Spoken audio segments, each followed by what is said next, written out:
کہ آئین پر عمل ہوگا اور 18ویں ترمیم کے تحت یہ چیزیں آپ کی ملکیت ہیں، ریاست کا کوئی حق نہیں ہے کہ وہ جا کر وہاں پر قبضہ کرے۔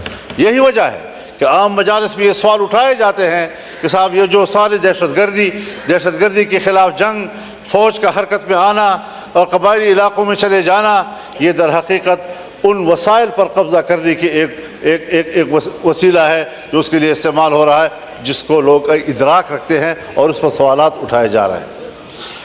دوسری بات یہ ہے جی کہ بے روزگاری کا معاملہ ہے۔ ہم لوگوں کو روزگار نہیں دے پا رہے، مہنگائی بڑھتی جا رہی ہے، گرتی ہوئی معیشت کو ہم دوبارہ نہیں اٹھا پا رہے۔ ابھی بڑی ایک طویل جنگ ہمیں لڑنی پڑے گی اور بڑے احتیاط کے ساتھ، لیکن ایک طرف بے روزگاری ہے، ہم لوگوں کو نوکریاں نہیں دے سکتے، لوگوں کو روزگار فراہم نہیں کر سکتے، دوسری طرف ہم محکموں کو ختم کر رہے ہیں، PWD کو ہم ختم کر رہے ہیں، یوٹیلیٹی اسٹور کو ہم ختم کر رہے ہیں، 7-7 ہزار 10-10 ہزار ملازمین بیک وقت فارغ ہو جائیں گے۔ اس قسم کا کوئی قانون لانا، کوئی بل لانا، کوئی ترمیم لانا، یہ پاکستان کے ان ملازمین کے ساتھ، ان کے خاندانوں کے ساتھ، ان کے بچوں کے ساتھ دشمنی ہوگی، اور کسی قیمت پر اس قسم کے ترامیم کو ایوان میں قبول نہیں کیا جائے گا۔ یہی وجہ تو ہے کہ ہم مایوس ہو چکے ہیں۔ ہم کدھر جائیں؟ کوئی رول نہیں رہا ہے پارلیمنٹ کا، ممبران کا کوئی رول نہیں رہا ہے۔ تبھی تو اختر جان مینگل نے استعفیٰ دے دیا کہ پھر ایسے ایوان میں کیسے بیٹھوں گا جی۔ اور یہ ان کے جذبات و احساسات نہیں ہیں۔ جس طرح کے الیکشن ہوئے، جس طرح کے نتائج سامنے آئے، جس طرح کا پارلیمنٹ وجود میں آیا، یہ احساسات ہم سب کے ہیں۔ یہ اور بات ہے کہ پارٹیوں کا معاملہ ہے، کسی پارٹی نے فیصلہ کر لیا، کوئی ابھی ایوان میں کردار ادا کرنا چاہتا ہے، لیکن اس طرح چلے گا نہیں جی۔ معاملات کو خراب نہ کیجیے۔ آپ اس وقت چیئر کر رہے ہیں قومی اسمبلی کے اجلاس کو، آپ کی طرف سے واضح ہدایات جانی چاہیے کہ ایوان مضطرب ہے، ملک کے لیے پریشان ہے، اور ایوان پر اعتماد کیا جائے۔ ہم جیسے کیسے بھی ہیں، فارم 47 کے ہیں یا 45 کے ہیں، لیکن اب اس ایوان میں ہم بیٹھے ہوئے ہیں، اور ڈیجور نہ صحیح، ڈیفیکٹو صحیح، لیکن انہی سے آپ نے کام لینا ہوگا۔ ان کو اپنا ملازم سمجھ کر کہ یہ صرف اس لیے بیٹھے ہیں کہ جب ریاست چاہے گی کہ ترمیم کر لیں تو انہی سے ترمیم کرائیں گے۔ ہم اپنے مفاد کے لیے قانون بنانا چاہیں تو انہی سے قانون بنائیں گے، انہی کو استعمال کیا جائے گا۔ ہم اداروں کے استعمال کے لیے یہاں نہیں بیٹھے ہوئے، ہم آزادی سے ملک اور قوم کی خدمت کرنے کے لیے بیٹھے ہوئے ہیں۔ تو یہ ساری صورتحال ہے۔ میں بہت ممنون ہوں آپ کا کہ مجھے آپ نے ان خیالات کا اظہار کرنے کا موقع دیا، اور ان کو سنجیدگی سے لیا جائے، اس کو خواہ ایک تقریر اور خطابت نہ سمجھا جائے۔ میں ان حالات کی وجہ سے انتہائی مضطرب ہوں، انتہائی پریشان ہوں اور مایوس ہوں کہ ہمارے پارلیمنٹ کے پاس کردار ادا کرنے کا کوئی موقع موجود نہیں ہے۔ اللہ تعالی ہم پر فضل